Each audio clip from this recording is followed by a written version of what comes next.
Hello YouTube, this is Corbin22 here, back with another 100-point Squadron build for Star Wars X-Wing Miniatures.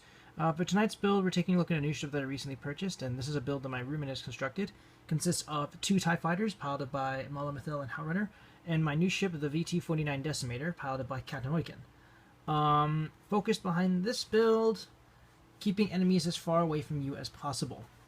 Captain Oicuun has a special ability that makes it so that if he's bumping another ship, he causes them to suffer damage. And the upgrades you've given him allow him to make sure that his hits land as many times as possible, as well as keep enemies at a safe distance for him to attack with his long-range weaponry. The TIE Fighter is just there for support. They're mainly going to be backing each other up, or backing Oicuun up as he makes his as he makes his attacks. But other than that, yeah, the focus behind this build is keeping your enemies at bay, or rather, no. You can either keep your enemies at bay, or with Oicuun you can kind of zoom in and make it so that your shit's bummed. So basically with Captain Oicuun, he has like a built-in, what's it called? Anti-pursuit lasers, because of his ability. So that said, let's look at the build. So again, 3 ships, VT-49 and 2 TIE Fighters. VT-49 has the most amount of upgrades, and of course Howlrunner and Mithel have their own upgrades as well. We'll start with the lowest pilot skill of this build, which is of course the large ship here, piloted by Captain Oicuun. There we go. He has a pilot skill of 4. He flies the VT-49 Decimator. He has an attack value of 3, and it's a turret, so he fires in all directions. Agility value of 0, a hull value of 12, and a shield value of 4. He can take on the focus and lock-on actions. He costs 42 squadron points, and is able to take on an elite pilot skill upgrade, a warhead, 3 crew slots, and a bomb. His ability states, after executing maneuver, each enemy ship you are touching suffers 1 damage. So with Captain Oicuun, he has a built-in anti-pursuit lasers as his ability, which means any ship that he bumps into, or any ship that bumps into him, they suffer 1 damage, which is very useful if you decide to just keep on bumping, because that means the ships will not be able to move out of the range, which means you'll be able to keep doing point-blank damage. For his modification, we've given him Munitions Failsafe, which makes that if you're using a secondary and you miss, you don't discard the secondary. Simple as that. For his upgrades, the elite pilot skill is Predator, which states when attacking, if you reroll 1 deck, you may reroll 1 attack dice if the defender's pilot skill value is 2 or lower. Then you may instead reroll to 2 attack dice. So Predator is good for if you get at least one, if you get like 1 blank or an unfavorable result, you can use Predator to reroll that. Plain and simple. His warhead being plasma torpedoes, which have an attack value of 4, can be used at range 2 to 3, and they state spend your target lock and discard this card to perform this attack. If this attack hits, after dealing damage, remove 1 shield token from the defender.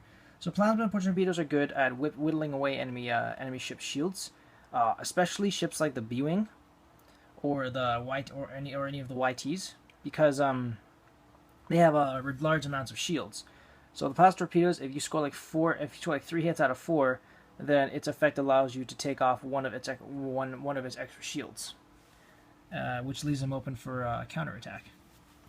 Now for his first crew slot, we've chosen Gunner, which states, after you perform an attack that does not hit, you may immediately perform a primary weapon attack.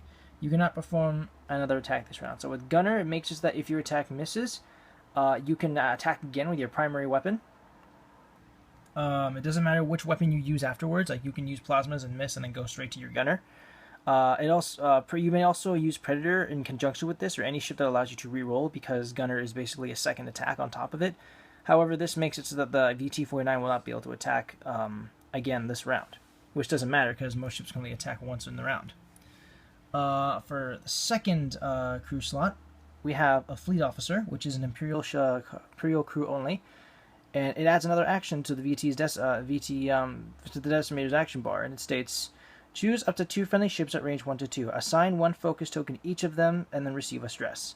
So the good thing about the VT-49 is that it has no red maneuvers.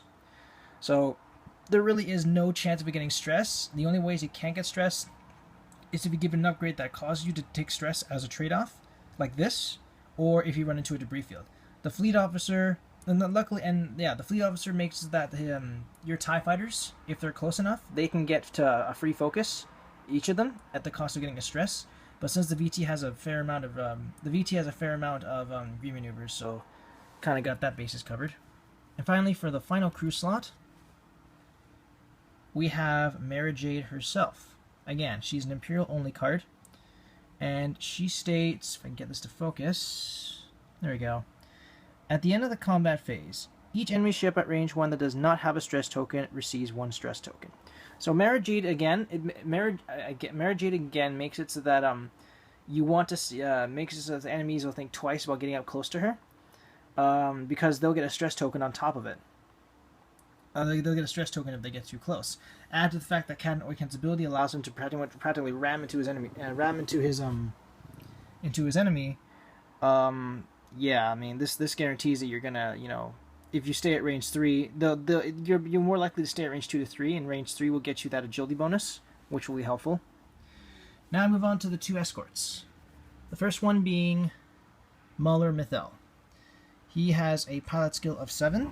He flies the Sinar Fleet Systems TIE Fighter. He has an attack value of 2, an agility value of 3, a hull value of 3, and a shield value of 0.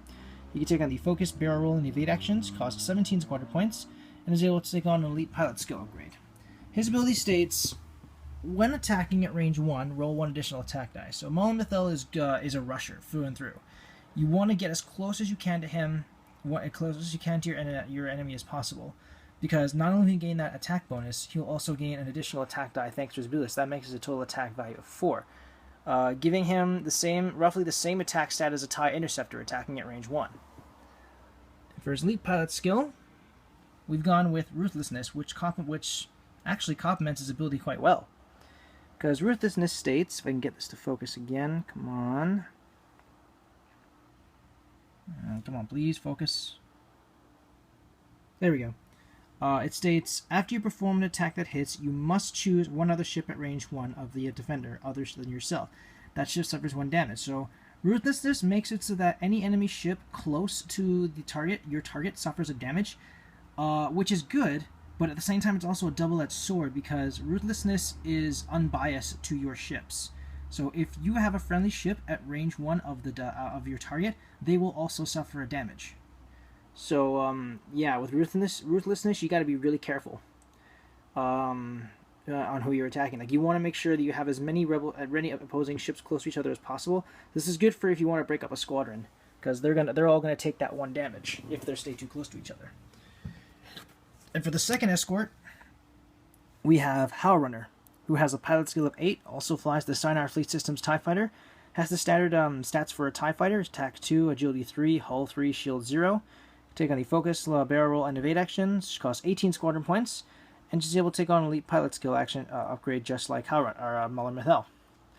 Her ability states, when another friendly ship at range 1 is attacking with its primary weapon, it may reroll 1 attack die. So Howlrunner is not only a good starfighter, but she's also a support ship as well. She supports her wingmen by allowing them to reroll one of their attack die, which is why Mauler Mithel and Howlrunner are pretty much going to be staying together for as much as possible to take advantage of her ability. I would recommend keeping Howlrunner behind Mithel to reduce the chances of her getting hit with Ruthlessness.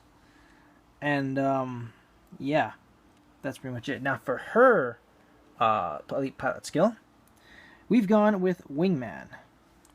And Wingman states, at the start of the combat phase, remove 1 stress token from another friendly ship at range 1, again complementing her ability.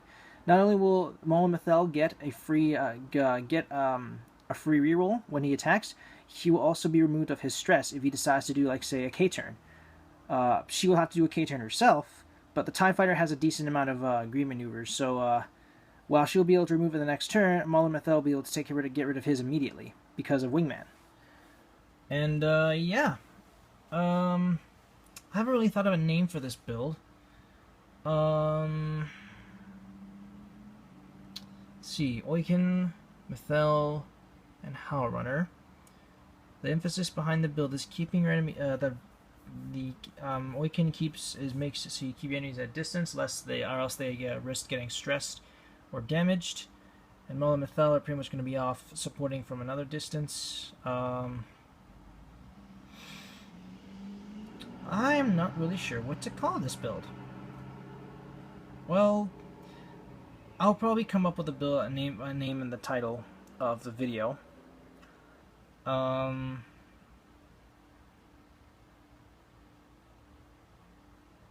shoot.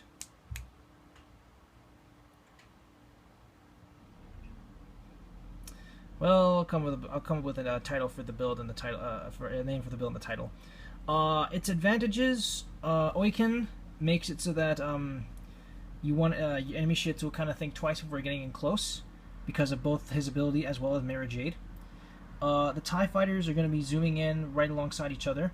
Again, I would recommend keeping Howlrunner behind Mithel. She might not get the attack bonus, but Howlrunner will still, or Mithel will still get the bonus from both her ability and her elite pilot skill, and it will also reduce the chance of her getting hit with Mithel's Ruthlessness. Disadvantages: Oicuun has no agility value, so you have, if you're going to be playing as Oicuun, you are going to have to rely solely on your defense and your turret. Whereas the TIE fighters' defense is pretty much their only means of survival. They have a high agility value, decent attack, and they have no shields, but they have 3 hull points. So you're probably going to be wanting to Mithel, you want to get as close to your enemy as possible. Howlrunner, you want to keep her behind to avoid getting hit with Ruthlessness. And Oicuun, you want to keep them your enemy ships as far away from you as possible. But yeah, that's pretty much this Imperial build that my roommate has constructed. This build I'm actually not too fond of because I have pitted 2 squadrons against this build. One of the squadrons was meant solely to take on the Decimator, and he flat out destroyed both of them, and I barely got a single shot in. So yeah, this and one of my other friends' builds, which also includes the VT-49, are my least favorite builds. So yeah, a little food for thought there. Anyway, let me know what you guys think in the comments below. Any constructive criticism is greatly appreciated. If you like, you may use this build for any competitive or casual play, or if you want, you can tweak it or revamp it to your own specifications. Thank you guys so much for watching. This is Corbin22, signing off.